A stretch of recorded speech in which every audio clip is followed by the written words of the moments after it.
Today on Friendly Geordies, we're going to do something a little different. We will be discussing who is the most effective Australian leader of our lifetime, if you were born from 1996 onwards. Oh, who is it? Is it Scott Morrison? I'm going to guess Scott Morrison!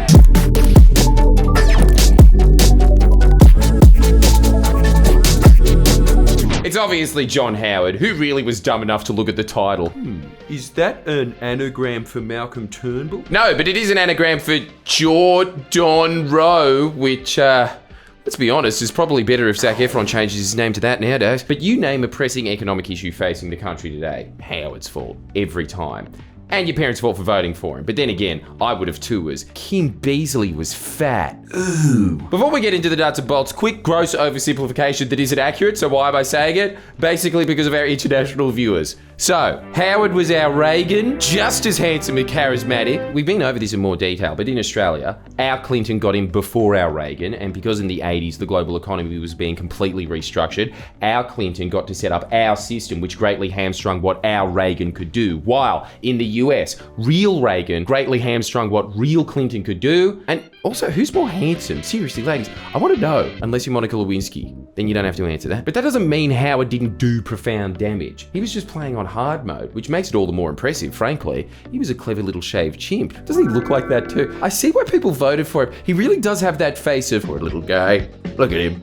He really wants that job. For anyone born after the 1980s, John Howard really did kill the Australian dream, which is so much more modest than the American dream. It's basically just, yeah, I paid it off. Time to enter retirement phase. Knocking down the patio and rebuilding it because I've got fuck all else to do with my life now. Not only that, he changed what Australia is permanently. John Howard is the granite fountain to Zac Efron's jaw of the entire continent. Not only is he simultaneously responsible for the Liberal Party's success, he's now responsible for its demise, as he completely changed what the Liberal Party is, which I kind of like that he made it overtly. You know what? Free poor people. Actually, I agree with him on one thing. I like seeing the royal family in the tabloids. Otherwise, frig 'em. Actually, little cheat code. You want to know whether you grew up in the middle class or not? Both classes have their Howard did one good thing point, and all the shitheads in the inner city. Yes, well, Howard did ban guns. Fuck that! I wish he didn't, so there was more of a chance of someone going on a rampage against yous.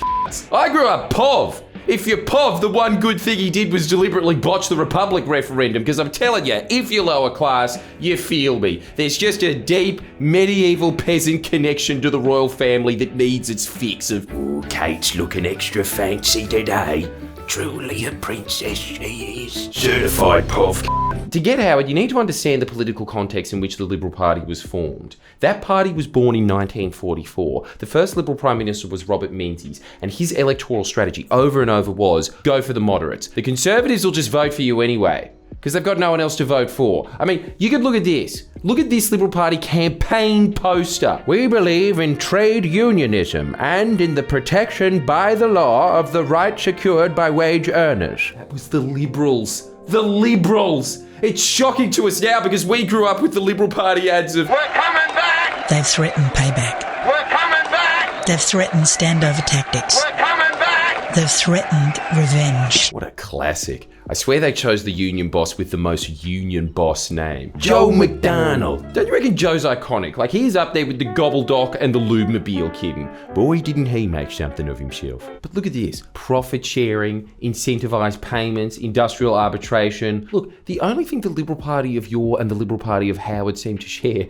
was epic eyebrows. And even then, Menzies really could have taught a thing or two to John about eyebrow grooming. I mean, it'd be very easy to do a video shitting on Menzies, but look at the Liberals back then, and you can understand fully why your grandparents are the only ones left. I still like you. Anyway, Howard rocks up as the member of Bennelong in 1974. Yeah, you could tell that guy was into freak out. Isn't it incredible that if you were alive in the 70s, you were just touched by the 70s. Even if you were as straight edge as John Howard, still you got sideburns. If he was running today, he'd be running for legalised cannabis. He was then appointed as Federal Treasurer 3 years later. Fuck, they were loose in the 70s. You look like an upstanding man that doesn't smoke pot.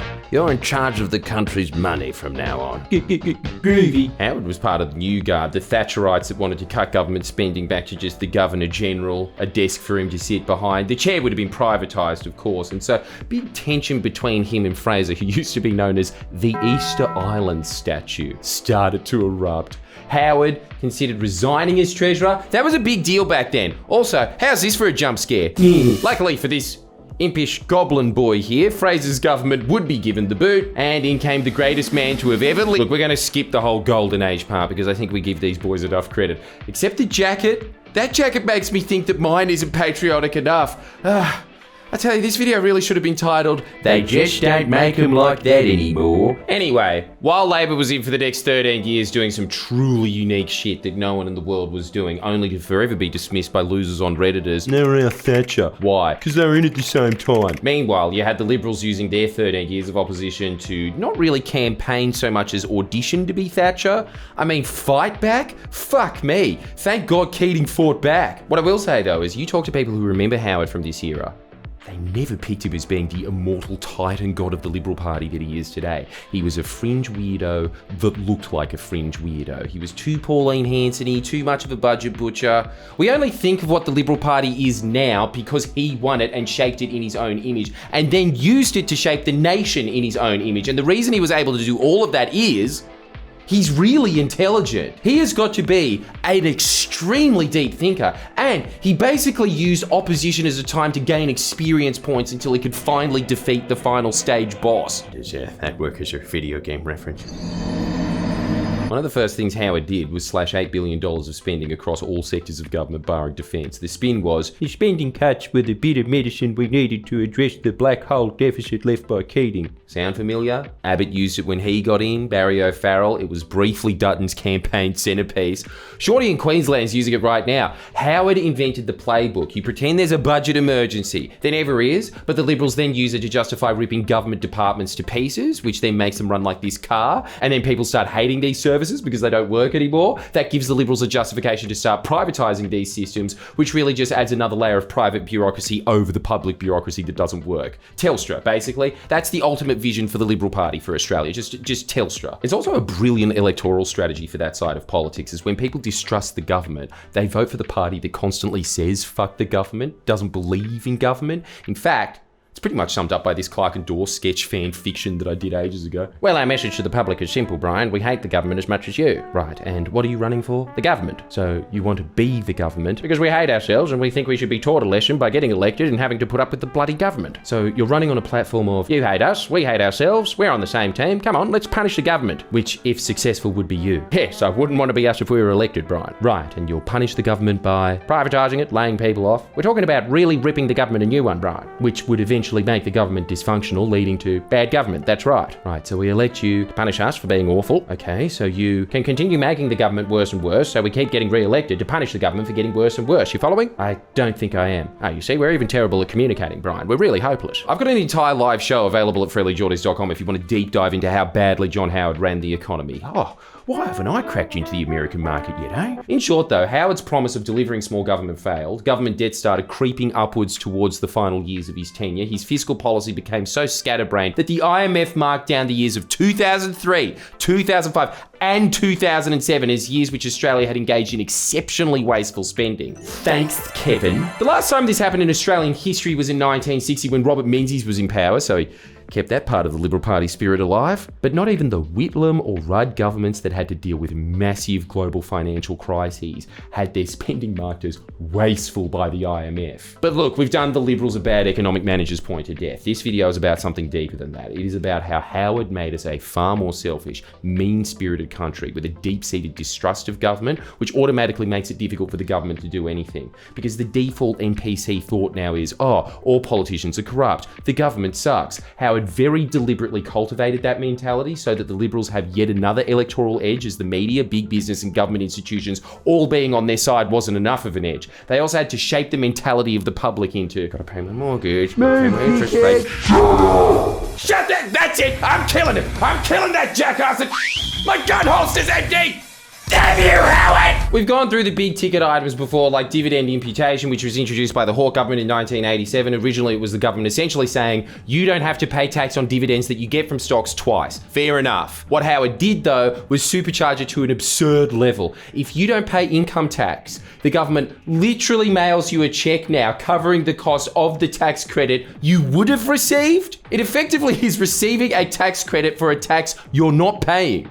The other one, which we've done to death, obviously, is the original sin in this country, which is halving the capital gains tax. That's why we're having this housing crisis today. Howard knew it was going to cause a housing crisis, and he did it anyway. Why? Because he was playing 4D chess. This was not about appeasing donors in property development. John Howard was thinking way bigger than that. He was thinking about how to change this nation's soul. You see, Keating's big retirement idea was superannuation. What is that? That's essentially saying, let's get all the workers to pool their money together and then invest that money in building the nation. And then from the wealth generated from building the generation, you get to retire in style in a better nation. What's the ideology behind that? Citizenship. It's the idea that if you look after Australia, Australia will look after you. It's the Commonwealth in the rawest sense. We're all working towards a grand project because the more we build it, the better off we'll all be. Through halving the capital gains tax, however, what's Howard doing by trying to destroy super and instead say, no, this will be your retirement plan, your house, and your shares if you personally decide to invest in them, if. He's saying there's no society. You're not part of any grand project. You have your little fiefdom. That's it. You protect that, you pass it on to your children, fuck anyone else, you've got yours, screw society. You can see the end results of these two visions as well. Keating created one of the largest class mobility rafts in human history. Howard's battlers, probably your parents. These are all people that Bob Hawke and Paul Keating lifted out of the working class, and because they now had a boat parked in their driveway, they thought they were fucking Liberal voters, and Howard very cleverly clocked onto this. Oh, Keating has rapidly expanded the middle class. Why am I even trying to get the votes of the 40% of the population that are never going to vote for us anyway? We'll just gut the funding for public hospitals and public schools, and then we'll redistribute that into middle class welfare in the form of private school and private healthcare rebates as bribes for the Cubs so that we can keep winning on that coalition. Van Badham, who does the podcast this week, Wednesday, she makes this point fucking brilliantly all the time. Howard, in his book, brags about Australia having some of the highest numbers of kids that don't go to public schools on earth, about a third of the population. That is a third of the population being deluded into thinking, Yeah, fuck yeah, I'm going to be the head of Westpac when I grow up. maybe if you went to Knox, but not to Knox your dreams there, buddy, but you went to Rockhampton Grammar. A third of the population being raised with the expectation that they were born to rule, only to get a job in advertising or real estate. What this has done is create a large chunk of the population who's mad at the system, who feel the system failed them, when really it's because the system Howard created gave them the inflated expectation that was always a fantasy. Why aren't I on the exec board? I should be on the exec board. I had private schooling and private healthcare. You don't. Not really. What you have is the ruling elite fun ride experience paid for by the crumbling of this nation's institutions to give Howard the time he needed to change the soul of this nation. That's how big he was thinking. That's what he was playing for. And that's what he succeeded in doing. You can see it in everything from his interest in rewriting the Australian origin story to exclude unions to his love of cricket. Howard understood us better than we understood ourselves, and he played us like a fiddle. And that's why I really respect the guy. See, the real Reagan was just a handsome 70-year-old with dementia. Our Reagan was a fucking genius. The Libs have never had a genius since. Well, they had one self-proclaimed genius. Now see? That's real upper class. Not you. Now, if you haven't noticed, we've been able to pump out a lot more of these in-depth explainers, and the reason for that is because the good people who give to us on Patreon have given us enough to produce them. And personally, I can't thank them enough, because I actually think these are really important pieces to get into the national mindset. So, if you agree, and you want us to continue making them, sign up to Patreon. You get early access, extra videos that we can't share publicly, and you get to vote on the videos we actually end up producing. We need about 500 more patrons to break even, so sign up today. Come on, it's the price of an okay coffee a month. And be on, you drink like 3 of those a day sometimes. I've seen you. The other thing you should do is sign up to Mr. Mitchell's History. That guy's a king. He's pretty much the only political content creator in Australia that isn't a whinge merchant opportunist, basically feeding off the mindset Howard instilled in the public deliberately, that they're not even aware they're exploiting and perpetuating, just tapping into they're all shared. Oh, I'm a millionaire. That was easy. He's doing what gives you true context and scope. history. Once you have that, you can see how fucking shallow all the whinge merchants arguments are. So subscribe to him. He's done a good video on John Howard. It's called How John Howard Nerfed Australia. And you know who else does good videos? iDubbbz. He's still cool, right? Sign up to Patreon.